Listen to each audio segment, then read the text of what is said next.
Are we already started? Oh, I'm right on time to watch Taiwan live TV!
Hi everyone, MJ here.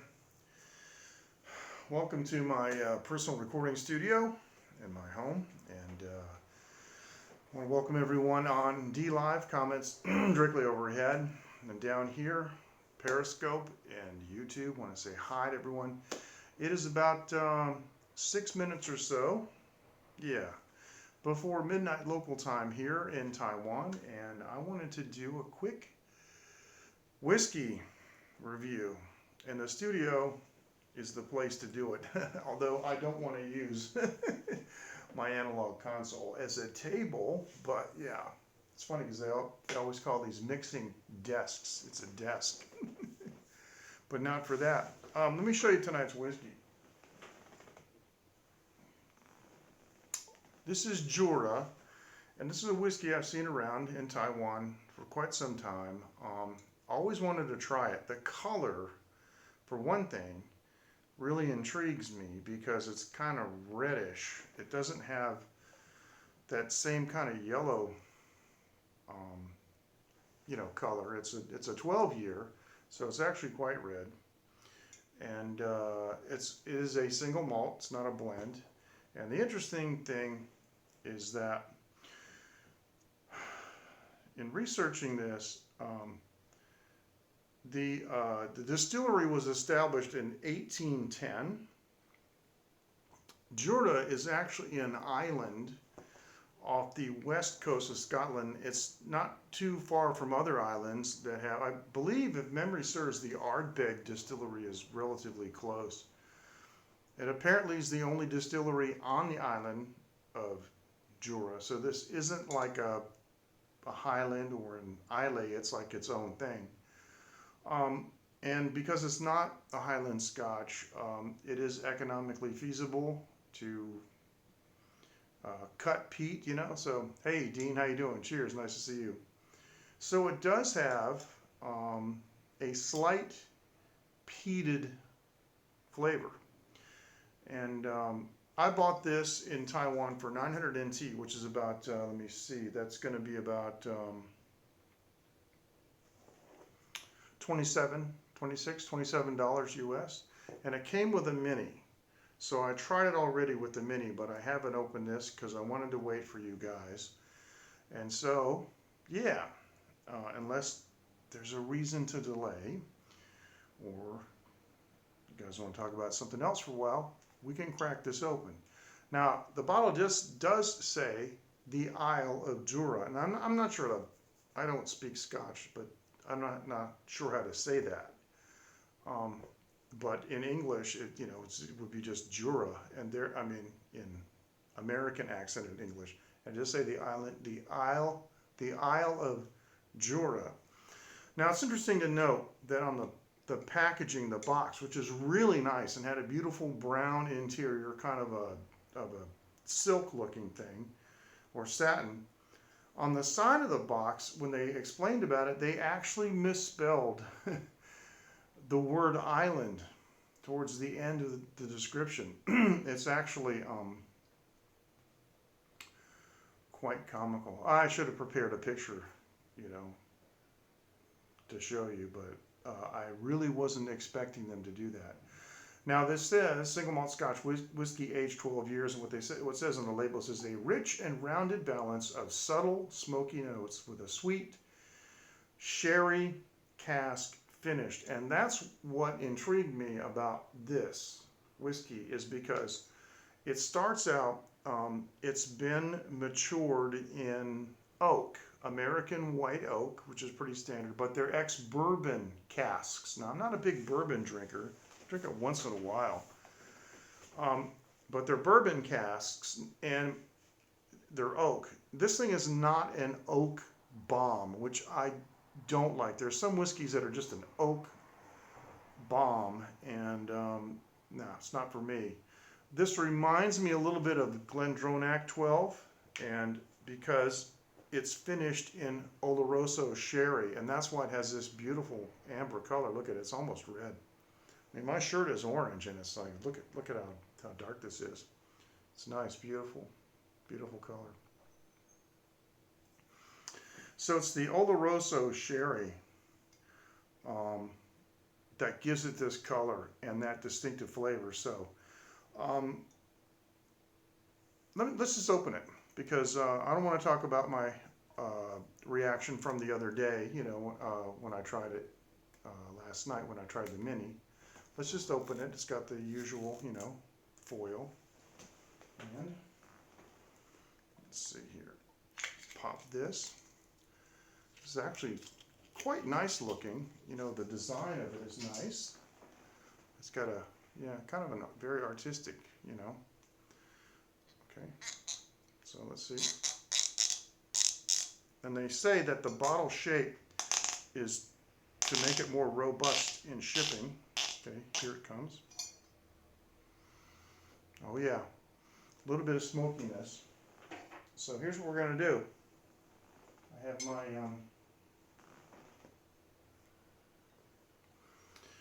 whiskey glass here, and let's pour a little bit in here. Wow, I'm going to put this bottle down on the floor, way over there where I can't kick it. Now that's the color in the whiskey glass, which is very similar to the bottle. So yeah, here we go. Okay, first of all, not a strong alcohol flavor or smell, which, so it's a 40%. It's not a cask strength, but some of the whiskey, the first thing is you know, it's the alcohol. Hint of smoke, just a hint of smoke. Oh yeah, okay, now we got some oak coming in, but it's not an oak bomb, it's nice. There's a,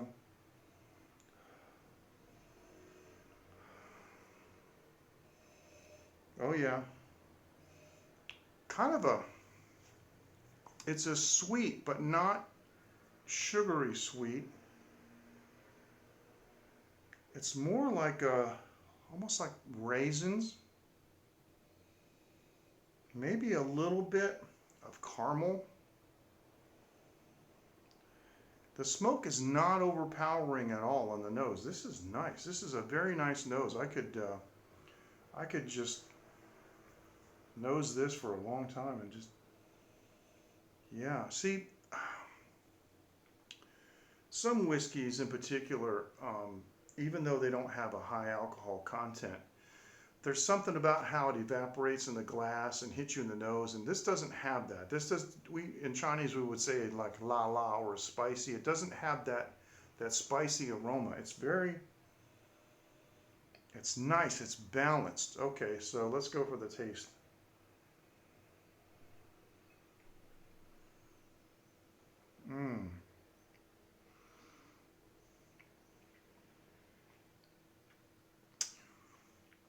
Very smooth, mouth-watering, rich flavor. There's no bite to it.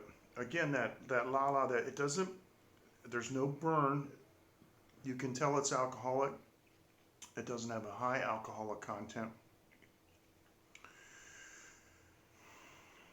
There's the smoke on the finish. Very light smoke. I like it. It's not like a Lagavulin, you know, which or like Lefroy, which is heavily peated.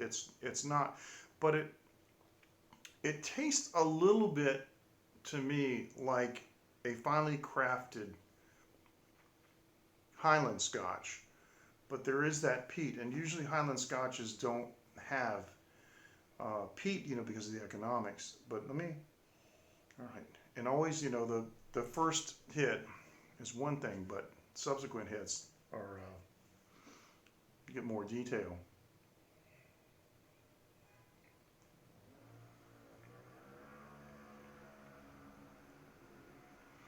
Definitely some soft fruits. The second sip, the finish is longer. There's a little bit of oakiness, but there's something behind it. Now, I happen to know that it's an Oloroso sherry. So because I know that, I can imagine that I taste the Oloroso sherry. I don't really think I do.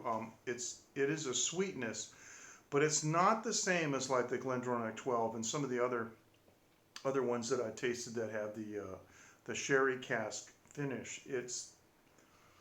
This is its own animal. This expression is very finely crafted, and it's not that expensive.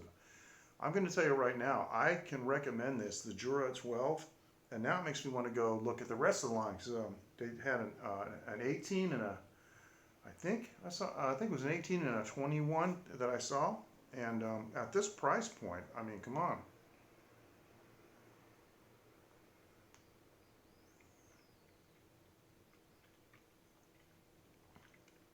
Now the sweetness, the sweetness is coming out. Raisins. No chocolate notes, no coffee, nothing like that. What I'm tasting is wood sugars. You can definitely taste the oak, but it's not overpowering. I was at a place the other day, and I did a tasting of Balvenie Double Wood 12. Of course, it's one of the highest rated whiskeys in the world. And the oak it just punched me in the mouth. It was too much. Now, I didn't drink a lot of it. I just try to, a little bit. So as you drink it more, you become used to it. The first taste of any whiskey seems overpowering because, well, it is. It's alcoholic, and you have to get used to it for a moment. But I think I'm going to pour one more small dram, and that's going to be it for tonight. But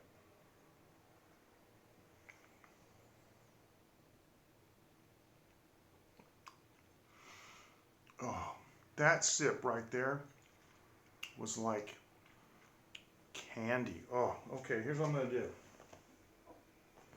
I'm going to pour just a bit more. Okay, and then I'm going to put the cork back in the bottle. There we go. And now we're going to settle in for a little bit of a late night. So what are you guys doing? What are you guys up to? This, by the way, is my DP32, and some of you may be a little bit interested in how I do my recordings. PC is on, but it's in standby mode. I always have the monitor turned off. Over here to my right, you can't see I have a Behringer X32 digital console, and underneath that I have a slide-out drawer with my keyboard on it. Not a computer keyboard, I mean my musical keyboard. My monitors and so forth are over here, and they're shooting this direction on the room. This analog console over here has not been fully integrated into my workflow yet, because I have plans over the next 6 months to convert everything in the studio to Dante. So I'm going to have all the inputs and outputs on this console available on an Ethernet network with about 6 milliseconds of latency.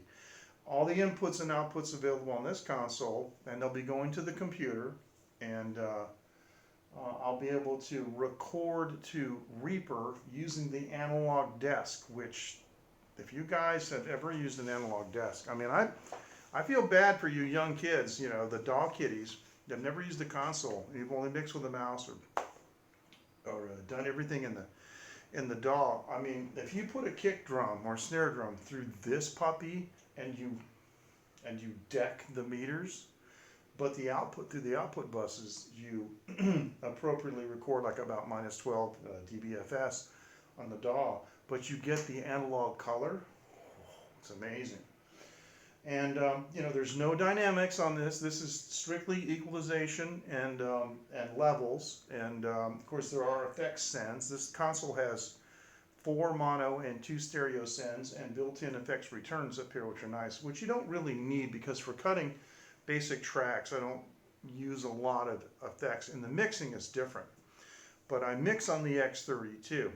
Once the tracks are on the computer in Reaper, then I bring them back.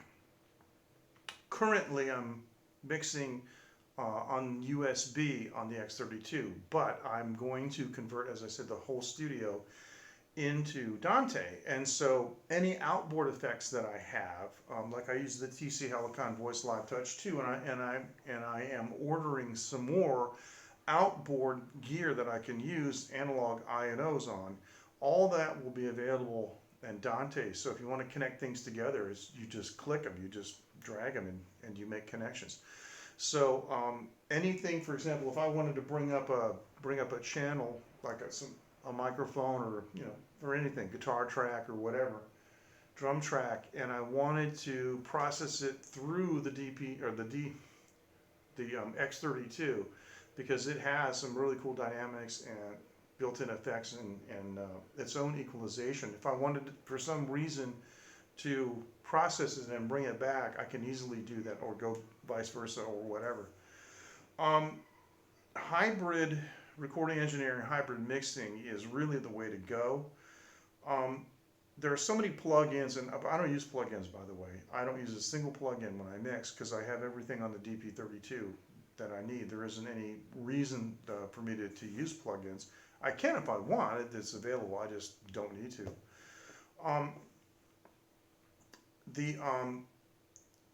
The hybrid system there are engineers, for example, who get a project from a client and they bring the project up in the DAW and then they process it through the console. They'll EQ it, they'll balance all the levels and re-record the tracks back to new tracks on the DAW. Then they use those tracks to mix with.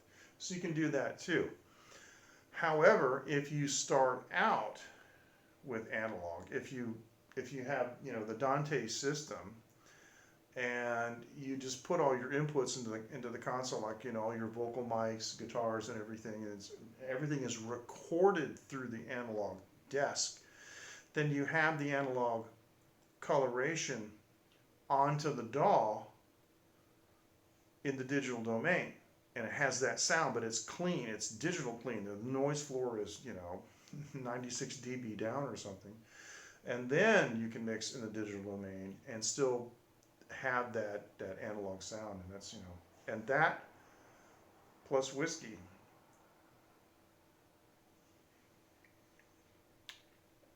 I'm going to be honest with you,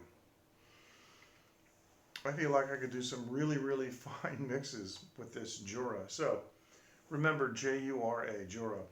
Now I want to thank my sponsor, ivideo.com.tw, and we're going to Thailand in a couple weeks, and they're making arrangements. I haven't heard back from them. Hopefully we can get the arrangements worked out, but either way, if I'm in Thailand, it doesn't matter.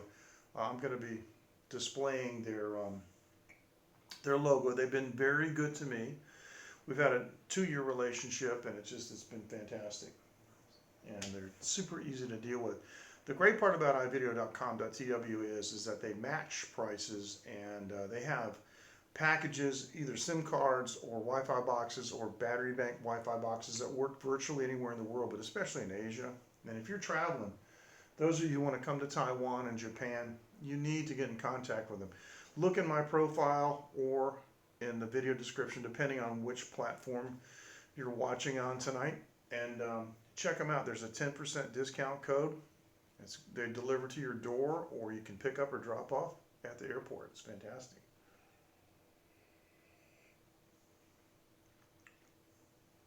So now, Dean, you can't be the only one watching. I don't have my second device upstairs. But what are you guys doing? I mean, I'm talking to myself. I don't really have anything to play for you guys right now. If I use the broadcasting software from the PC, I, of course, can take, 2-track mix off of everything and show you what I'm doing. But what I do, I have a very interesting, well, some people would say it's stupid method. I record on the DP32. I don't fully utilize the Soundcraft Ghost yet. Sometimes, not much. Sometimes. My drum machine, keyboards, guitar tracks, trying to wake up. Okay. Well, it's what, 11 o'clock, 11:50 in there? So, yeah. Face the day. And you can start out with a whiskey. Poured in coffee, it makes it okay. Makes it okay. But I process through the through the X32. Dean, how are you? Gosh, it's been a long time. How you doing, bro? Good to see you. All right. Sometimes I need dynamics, I need compression. I try to do as little of that going into, I mean, I do record things the way I want them to sound when it's finished. But I try to do minimal processing because it just ends up getting more and more distant and further away from, from what I'm going for. But I record the tracks on the DP32. A lot of people think that's weird, but it's hardware. And I don't have to mess with the mouse. It's super fast. I can record it. I can record one tune on this like in an afternoon. Everything, drums, everything. And so it's easier for punching in. I don't do what a lot of the engineers do that use DAWs. I don't auto tune. I don't all that kind of, I don't do all that kind of polishing. Going to be a lazy day? Well, that's cool. Nothing wrong with that, man. Got to have those lazy days. I don't do a lot of polishing. If I'm singing something, I miss a note, I go back and I record over it. I don't keep it. See, if you do that in Reaper keeps every take, and you got to be careful because if you don't glue the patch over, if you punch in, it puts another track. You've got to glue those together, or they get all messed up. There's no destructive re-recording in Reaper, which is completely different from the 24-track 2-inch tape world that I came from and I lived in for 2 decades. We didn't keep junk takes. We really try. Some clients come in and they go, "Oh, put on another track, put on another track," and then you've got 10 tracks of of mediocre performances. But that's what the DAWs do. And they have unlimited virtual tracks. This thing even has 8 virtual tracks per track. So 32-track machine times 8. And you can just, you can fill the machine up with all these takes, but then you've got to sit back and listen to them and decide which take is good. And then it might be like the first notes of this one and the middle of that. It's just, so I just erase it. I'm going to play it right. If I'm playing a guitar part and I make a clam, I don't just take it back from the beginning, and we're just going to do it again continuously until I get it. And that's kind of the difference, I think, between the old school and the new school, if you will. I was talking to some Filipino guys a couple of weeks ago. They got a little band. And I said, "What do you guys, do for recording?" He says, "I got a notebook and I use a DAW." And I was talking about some, production techniques with him.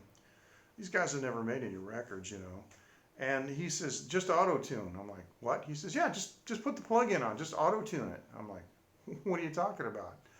He said, "It doesn't matter. I just get in front of the mic and I just sing, and it doesn't matter if I sing in key or not. And I just auto tune it." I'm like.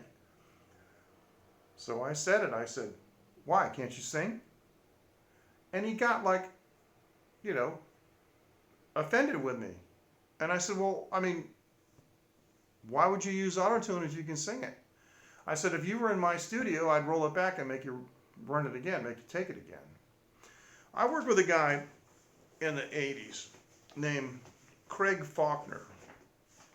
He used to sing with a band that came into the studio where I worked, and they did I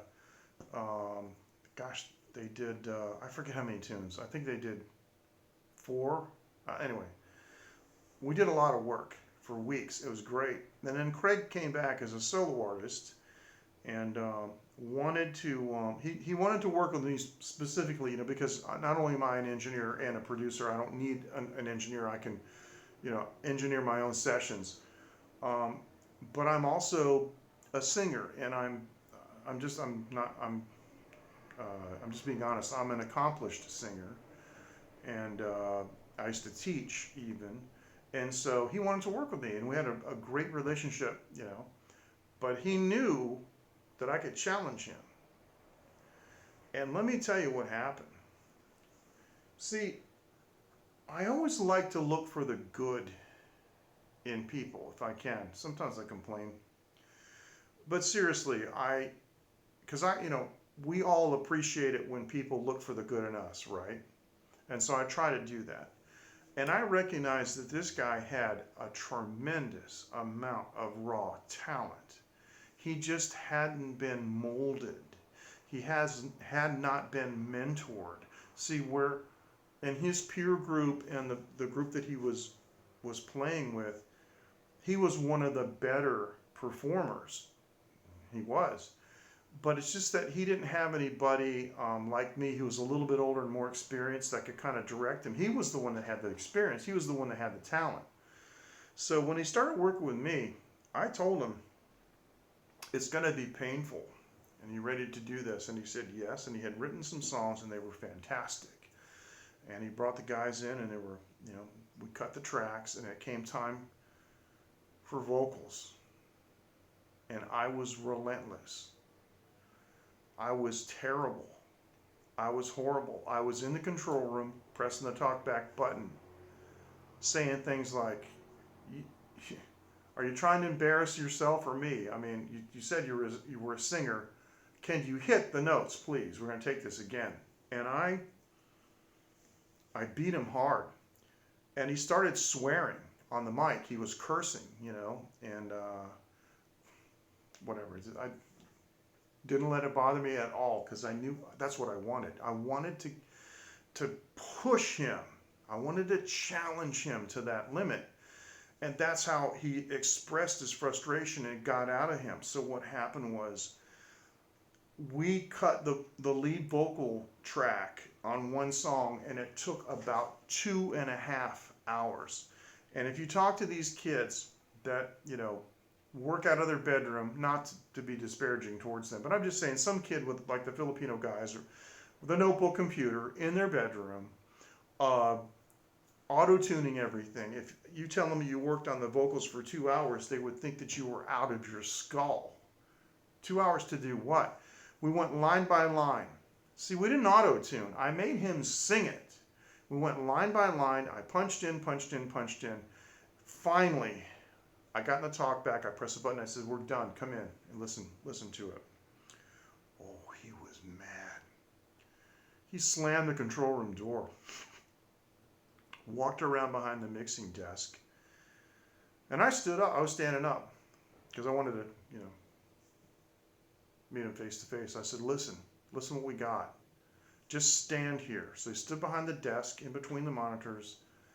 I pressed the playback button on the machine, and his jaw dropped. And he looked at me, and he's just looking through the control room window into the studio where the mic was, and he's looking at me, looking back, and he says, I sound like that? I go, yeah. And he started getting teary-eyed. He said, I never knew I could sound like that. I said, I did. First time I heard you. Before the song was ended, he was crying on my shoulder, and I had my arms around his shoulder, patting his back, And I said, that's what you can do if you put your mind to it and you dedicate yourself to getting it done the best you can do, and then some. You know, just when you think that you've had it, that you've reached the end, that's when you got to reach deep down inside, man. And I know it's just a record. You know, we weren't saving somebody from a burning house. You know, we weren't rescuing a village from flooding waters or from a volcanic lahar. It's just records, you know. It does, at the end of the day, it doesn't mean anything. But it was a very good personal challenge for Craig. And unfortunately, I lost touch with him. I got very, very, very sick after that, and I dropped out. I lost touch with everybody. I fell off the face of the earth. That's what happens to you when you get ill. I had those migraine headaches for so many years, so like 5 years in a row, and I just, you know, I disappeared. People moved on. I think a couple of people, maybe him, they may have thought that I was snubbing them because I was not returning phone calls, and it was, yeah, but that's okay. That's okay. And so we ended up with a really, really hot couple of tunes. And I don't know where he is now, but no matter where he is, somewhere he's got, probably still has the original cassette tape that we made, but he's got some really good records that he can show people. Speaking of cassettes, let me show you this thing.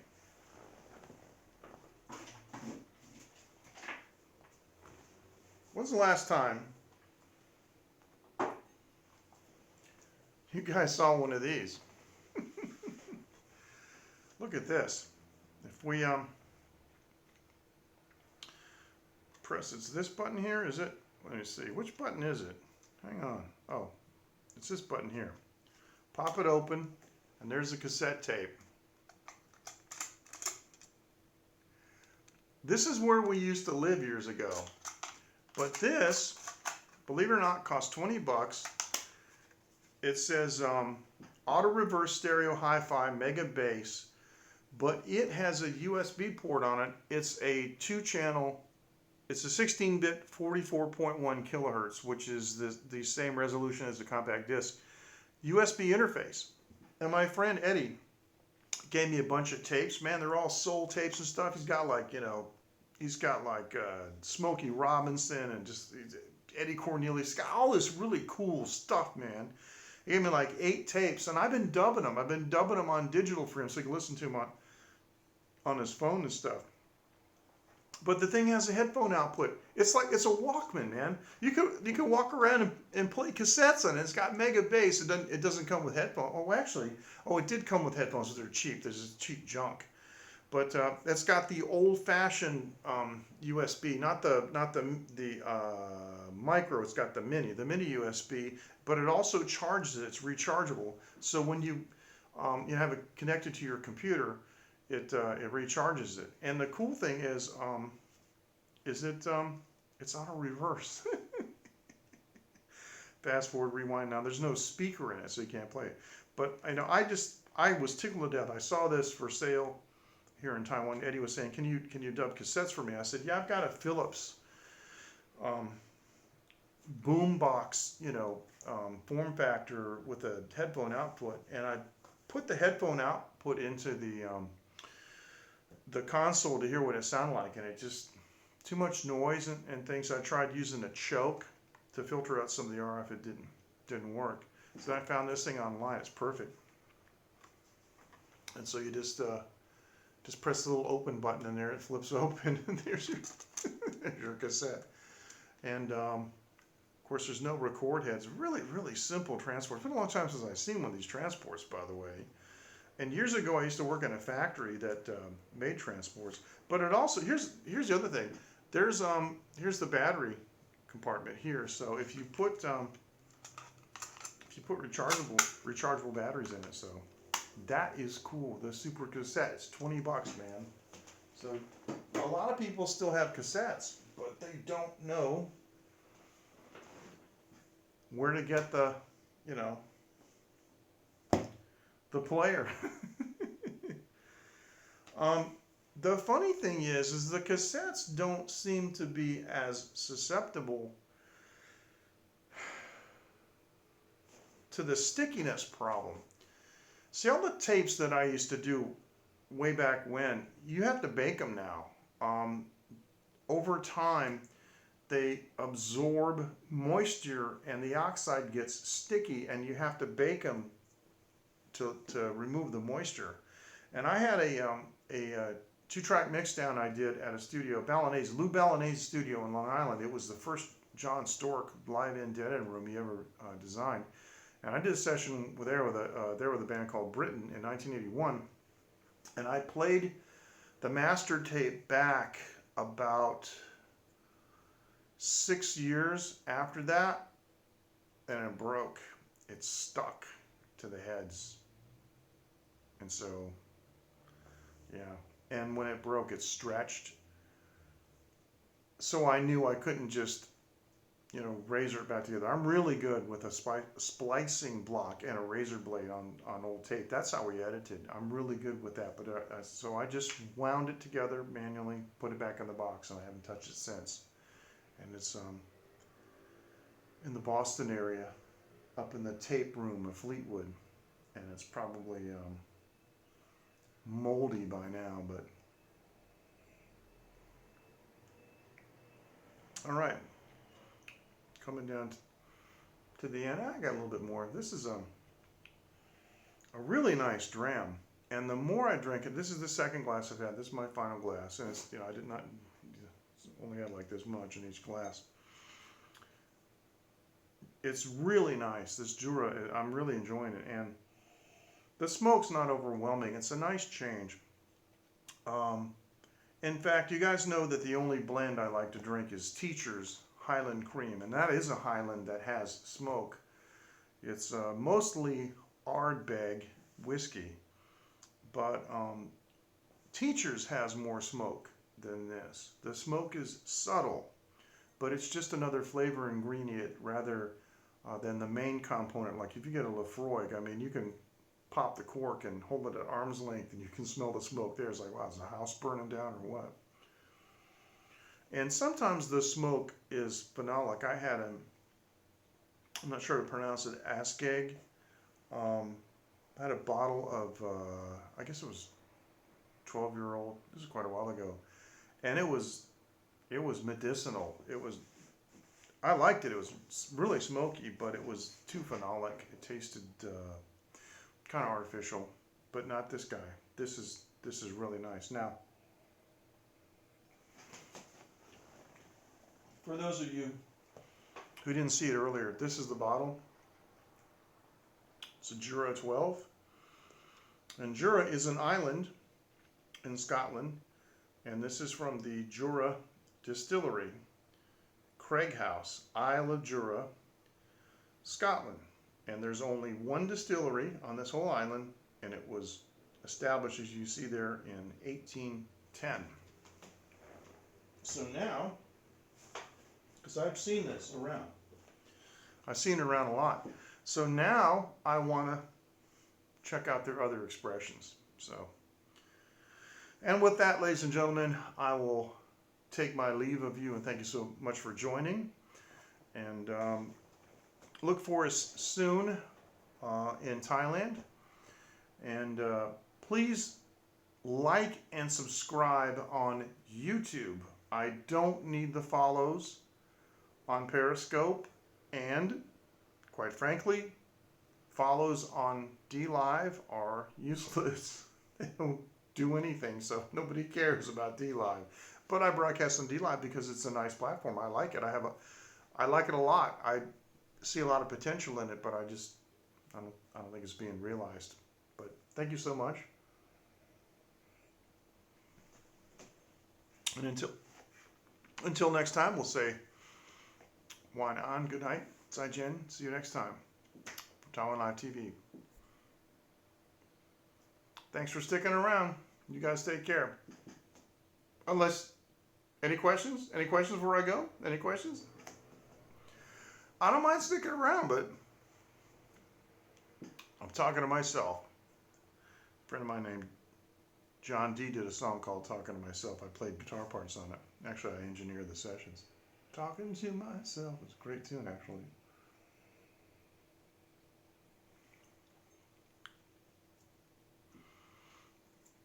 Guys, take care. Bye-bye.